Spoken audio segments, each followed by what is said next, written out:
Sri Kuberan TV நேயர்களுக்கு தமிழ் புத்தாண்டு நல்வாழ்த்துக்கள். வணக்கம் நேயர்களே. நார்மலாக தமிழ் புத்தாண்டு அப்படின்னு சொன்ன உடனே நமக்கு பழைய வருடத்தினுடைய தாக்கங்கள் நிறைய தெரிய ஆரம்பிக்கும். புதிய வருடம் எப்படி இருக்க போகுதுன்னு ஒரு ஏக்கங்கள் வரும். அப்படி நம்ம பார்க்கும்போது சென்ற வருடத்தை விட இந்த ஸ்ரீ பிரபாவ வருடத்தில் எப்படி நமக்கு பலன் இருக்க போகிறது என்று பார்க்க போகிறோம். அதுலேயும் இந்த வருடத்தில் சனி பெயர்ச்சி கிடையாது, குருவின் பெயர்ச்சி இருக்குது. குருவின் பெயர்ச்சி தான் குரு கடாட்சம் கோடி புண்ணியம்னு சொல்லுவாங்க. அப்போ குரு தான் தனகாரகன்னு சொல்லுவோம். அப்படிப்பட்ட குருவினால் நமக்கு என்னெல்லாம் பலன் அப்படிங்கிறத ரொம்ப மைனூட்டாக பார்க்க வேண்டியிருக்கும். அவன் குரு பெயர்ச்சியானது 1ஆம் தேதி ஜூன் 2026 கடகராசியிலே உச்சம் அப்படிங்கிற இடத்துக்கு போகிறார். அந்த உச்சம் அப்படிங்கிற இடத்துல போயிட்டு அங்கேருந்து 31/10 அதிசாரமாக சிம்ம ராசிக்குள்ளே போவார். திருப்பி அங்கேருந்து ரிவர்ஸில் 24 ஜனவரி 2027 அன்று திருப்பி கடகராசிக்கு வருவார். அப்போது ஒரு நல்ல மொமெண்ட்டு மிதுன கடக சிம்மம் அப்படிங்கிற 3 ராசி தொடர்புகளை கொண்டது. காலச்சக்கர புருஷத்தில் பார்த்தோன்னா 3ஆம் இடம், 4ஆம் இடம், 5ஆம் இடம்னு சொல்லுவோம். 3ஆம் இடம் தான் முயற்சி, வீரியம், தைரியம் அப்படிங்கிற இடம். 4ஆம் இடம் தான் குடும்பத்தில் இருக்கக்கூடிய அந்த வண்டி வாகனம், சுகங்கள், அன்னை, தாய் அப்படின்லாம் சொல்கிறோம் இல்லையா, இந்த சுகங்கள் எல்லாம். 5ஆம் இடம்ங்கிறது குழந்தைகள், பாக்கியங்கள், ஆசைகள், யோகங்கள், லக் அப்படின்றோம், ஃபார்ச்சூன் அப்படிங்கிறோமே, இதெல்லாம். இப்போ இந்த தனக்காரனுடைய முக்கியமான செய்கை நமக்கு புரிந்து விட்டது. அதனால் இதையும் பார்த்து கொள்ள வேண்டும். இந்த வருடம் பிறக்கும் போதே ரிஷப லக்னத்திலே பிறக்கிறார். ரிஷப லக்னத்திலே அவர் மிருகசிரீஷம் என்கிற நட்சத்திரத்திலே இந்த கால் ஊன்றுகிறார். இந்த வருஷத்தை சூரியன் உச்சமாக அமர்கிறார் அஸ்வினி நட்சத்திரத்தில். சூரியனுடன் சேர்ந்து நமக்கு சுக்கிர பகவானும் அமர்ந்து கொள்கிறார் பரணி நட்சத்திரத்தில் தன்னுடைய சுயசாரத்திலேயே. அவருடைய 3ஆம் இடமான மிதுன ராசியிலே குரு புனர்வசு என்கிற தன்னுடைய சாரத்திலே அமர்ந்து கொள்கிறார். கேது மகம் என்கிற சிம்ம ராசிக்குள்ளர அவர் அமர்ந்து கொள்கிறார் தன்னுடைய சுயசாரத்திலே. ராகு சதயம் என்கிற தன்னுடைய சுயசாரத்திலே அமர்கிறார். கூடவே சந்திரனும் சதய நட்சத்திரத்தில் அமர்ந்து கொள்கிறார். உத்திரட்டாதி என்கிற சனி பகவானுடைய இந்த ராசிக்குள்ளர ராசி கட்டமான மீன ராசிக்குள்ளர சனி பகவான், செவ்வாய், புதன் 3 பேருமே உத்திரட்டாதியிலே அமர்ந்து கொள்கிறார்கள். இப்போ பாருங்கள், சுயசாரத்திலே அமர்ந்தவர்கள் ஜாஸ்தியாக இருக்கிறாங்க. அப்போ தன் கலங்களை கரெக்டாக செய்யக்கூடியதாக இந்த கிரகங்கள் இருக்கும் அப்படிங்கிற இண்டிகேஷனை கரெக்டாக நமக்கு சொல்லிட்டாங்க.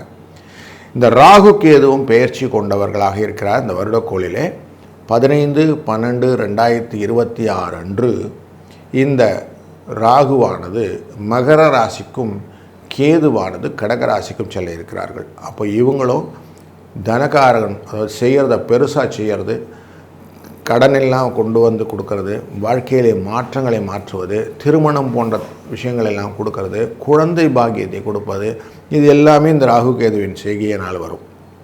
அப்போ இதுவும் முக்கியமானது ஆயிட்டதுனால இந்த ஸ்ரீ பராபவ வருடத்தினுடைய பலனை ஒரு ராசிக்கும் டீட்டெயிலாக பார்க்க வேண்டியதாகிறது. வணக்கம் மிதுனம் ராசி நண்பர்களே. பல விதத்திலும் வாழ்க்கையிலே வெற்றிகளை நீங்கள் இலக்காக்கி கொண்டு செல்ல வேண்டும் என்ற எண்ணம் கொண்டவர்கள் நண்பர்கள் எல்லாம் ரொம்ப பேர் இருக்கிறாங்க சார், எல்லாரையும் நான் சாட்டிஸ்ஃபை பண்ணித்தான் போக வேண்டியிருக்கு அப்படிங்கிறதும் உங்களுக்கு உண்டு. ஏற்ற இறக்கங்களை போன்ற வருடங்களெல்லாம் நிறைய பார்த்தேங்க. ரொம்ப கொஞ்சம் ஃப்ரஸ்ட்ரேஷன் இருக்க தான் செய்கிறது. ஏன்னா குரு வருடக்கோளாக உங்கள் ராசிக்குள்ளரே இருந்து கொண்டிருக்கிறார். தேவையில்லாத மனசிலே பயங்களையும் நிறைய செலவுகளையும் வைத்து கொண்டிருந்தார். இந்த சூழ்நிலையில் தான் இந்த ஸ்ரீ பராபவ வருடத்தை நாம் ஃபேஸ் பண்ண போகிறோம். இந்த பராபவ வருடத்திலே ஒரு நல்ல செய்தி என்னவென்றால், இந்த குருவானவர் உங்கள் ராசியை விட்டு நகருகிறார். 1/6/2026 2ஆம் இடமான தன வாக்குஸ்தானத்துக்குள்ளே செல்கிறார். கடகராசியிலே சென்று உச்சம் பெறுகிறார். இவ்வளோ நாள் நீங்கள் கஷ்டப்பட்டது கொஞ்சம் நிவர்த்தி கிடைக்கும், பணம் வரும். வேலையின் மூலியமாக நல்ல முன்னேற்றங்கள் வருவதற்கான வாய்ப்புகளும் உண்டு. லாபத்துக்குரிய அனைத்து விதமான முயற்சிகளையும் மேற்கொள்ளுவீர்கள். புதிய தொழில் முறை முன்னேற்றங்கள் வாழ்ப்பிலே நல்லதொரு ஏற்றத்தை கொடுக்கக்கூடிய சூழ்நிலையும் இருக்கிறது. அதனால் இதை கரெக்டாக கேப்டலைஸ் பண்ணிக்கணும். அதிசாரமாக சிம்ம ராசிக்குள்ளே செல்வார். அதாவது வேகமாக 31/10/2026 சிம்மம் என்கிற ராசியானது உங்கள் ராசியின் 3ஆம் இடம் அங்கே நுழைவார். அங்கே ஜனவரி வரைக்கும் இருப்பார். ஜனவரி 24ஆம் தேதி வரைக்கும் இருப்பார். அந்த காலகட்டங்கள் வரைக்கும் கொஞ்சம் உடல் ஆரோக்கியத்தில் பாதிப்பு உண்டாகும். தேவையில்லாத எக்ஸ்ட்ரா சிக்கல்கள் கொண்டு வந்துடும். இந்த காலகட்டங்களில் அவசியம் இந்த எழுத்துக்கள் மூலியமாக எதுவும் பண்ணுறது, கம்யூனிகேஷன் மூலிமா ஏதாவது காரியங்கள் பண்ணுறது, பயணங்கள் மூலிமா ஏதாவது காரியம் பண்ணுறதுன்னா கொஞ்சம் கேர்ஃபுல்லாக இருந்துக்கிடுங்க. அப்படி செய்கிறதா இருந்தால் கரெக்டாக ரீட் இன் பிட்வீன் லைன் அப்படின்னு எல்லாத்தையும் செக் பண்ண பிறகு செய்யுங்க. அவசரப்பட்டு முடிவெடுக்காத இருக்கணும் அப்படிங்கிற காலகட்டம் இது. ஆனால் ஒரு விஷயம் இருக்குது, இந்த 3ஆம் இடத்துக்குள்ளர செல்லக்கூடிய குரு பகவான் உங்கள் ராசியினுடைய தொழில் ஸ்தானத்தை பார்ப்பார். அப்போ தொழிலை பார்ப்பதனாலே மேலும் வளங்கள் வருவதற்கு வாய்ப்புகள் உண்டு. ஸோ அப்போ உங்களுக்கு லாபம் உண்டாகும். 3ஆம் இடத்திலிருந்து லாபஸ்தானத்தை பார்ப்பதனாலே லாபம் உண்டாகும். மேஷராசியை பார்க்க போகிறார். அப்போ உங்களுக்கு தெளிவான சிந்தனைகள் உண்டாகும். அப்போ வளர்ச்சியும் நீங்கள் கொண்டு வரலாம். இந்த பீரியடு அக்டோபர் டு ஜனவரியில் வளர்ச்சியை நோக்கிய பயணங்கள் எதனா வச்சுருந்தீங்கன்னா அதெல்லாம் கரெக்டாக கொண்டு வாங்க. முக்கியமாக வேலை முயற்சி, தொழில் அபிவிருத்தி போன்ற விஷயங்கள் எல்லாம் உங்களுக்கு லாபத்தை கொடுக்கும். தொழிலிலே முன்னேற்றமும் உண்டாகும். புதிய பதவி, பிரயாணங்களின் மூலியமாக லாபங்கள், இது எல்லாத்தையும் சம்பாதிக்கக்கூடிய சூழ்நிலையை இந்த காலகட்டம் உங்களுக்கு அமைத்து கொடுக்கும். அதனால் இதை நீங்கள் கேப்டலைஸ் பண்ணிக்கலாம். கேதுவும் ராகுவும் சேர்ந்து அந்த பெயர்ச்சியானது 15th டிசம்பர் அன்றைக்கி நடக்கும்.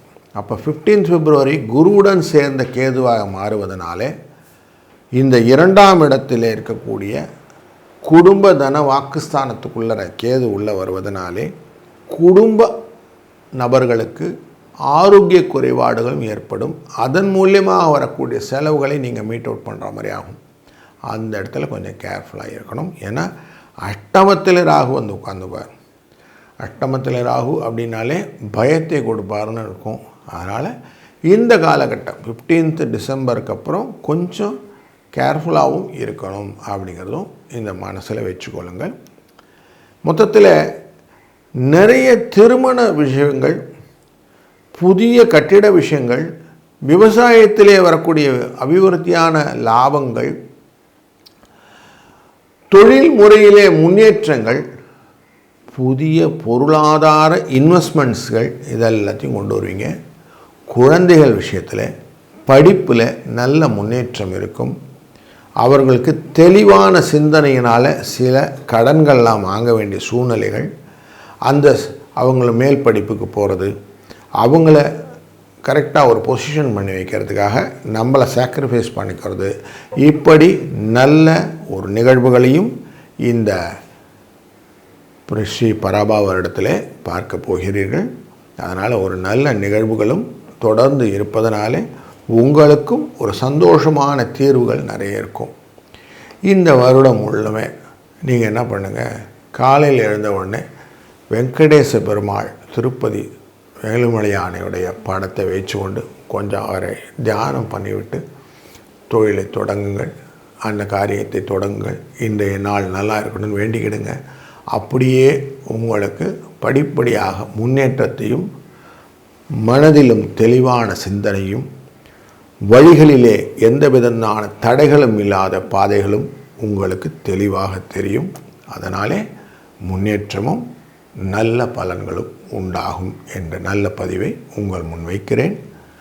நல்லது நடக்கும், நல்லதே நடக்கட்டும். வாழ்க வளத்துடன். ஸ்ரீ குபேரன் டிவியை பார்த்தமைக்கு நன்றிகள். மேலும் இது போன்ற தகவல்களை தெரிந்து கொள்ள ஸ்ரீ குபேரன் டிவியை சப்ஸ்கிரைப் செய்யுங்கள். மறக்காமல் பெல் ஐக்கானை கிளிக் செய்யுங்கள்.